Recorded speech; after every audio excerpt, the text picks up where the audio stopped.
இன்றைய மன்னா ஆதியாகமம் 26வது அதிகாரம் 3வது வசனம். ஆதியாகமம் 26:3. இந்த தேசத்திலே வாசம் பண்ணு, நான் உன்னோட கூட இருந்து உன்னை ஆசீர்வதிப்பேன். நான் உனக்கும் உன் சந்ததிக்கும் இந்த தேசங்கள் யாவையும் தந்து உன் தகப்பனாகிய ஆபிரகாமுக்கு நான் இட்ட ஆணையை நிறைவேற்றுவேன். இந்த வார்த்தை ஈசாக்குக்கு கர்த்தரால் கொடுக்கப்பட்ட ஒரு வார்த்தை. எந்த சமயத்தில் கொடுத்தார் என்றால், தேசம் பஞ்சத்தினூடாய் கடந்து போன போது கர்த்தர் சொன்னார், நீ எங்கேயும் போகாம இந்த தேசத்திலே இரு, நான் உன்னோடு கூட இருந்து உன்னை ஆசீர்வதிப்பேன். கர்த்தர் நம்மளோடு கூட இருப்பதற்கு காரணம் நம்மளை ஆசீர்வதிப்பதற்காக.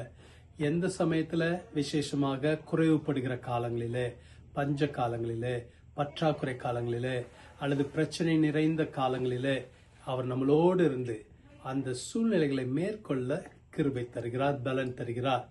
கர்த்தருடைய ஆசீர்வாதம் என்ற உடனே அப்படியே பணத்தை மட்டும் கொடுப்பதல்ல, பொருளாதார ஆசீர்வாதம் மாத்திரம் இல்ல.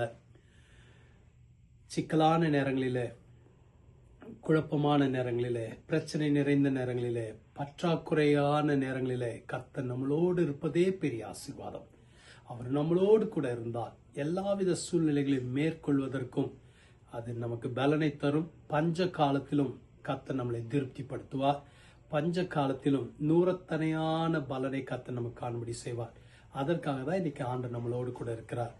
கர்த்தர் நம்மளோடு இருப்பதற்காக நம்ம கர்த்தரை ஸ்தோத்திரிக்க வேண்டியவர்களா இருக்கிறோம். ஈசாக்கோடு இருந்த தேவன் உங்களோடு இருக்கிறார். ஜெபிக்கலாமா? எங்களை அதிகமாக நேசிக்கிற நல்ல ஆண்டவரே, இந்த நல்ல வார்த்தைக்காக நன்றி செலுத்துகிறேன். நீர் எங்களோடு இருக்கிறக்காக நன்றி. ஈசாக்கோடு இருந்து பஞ்ச காலத்திலே ஈசாக்கை போஷித்து ஆசீர்வதித்தீரே, அதே போல எங்களுடைய எல்லா பற்றாக்குறையான நேரங்களிலும், பிரச்சனை நிறைந்த சூழ்நிலைகளிலும் கர்த்தர் எங்களோடு இருந்து எல்லா பிரச்சனைகளையும் மேற்கொள்ள பலன் தாரும், கிருபை தாரும். பிள்ளைகளை ஆசீர்வதி. இந்த நாள் அவங்களுக்கு ஆசீர்வதிக்கப்பட்ட நாளாக இருக்கட்டும்.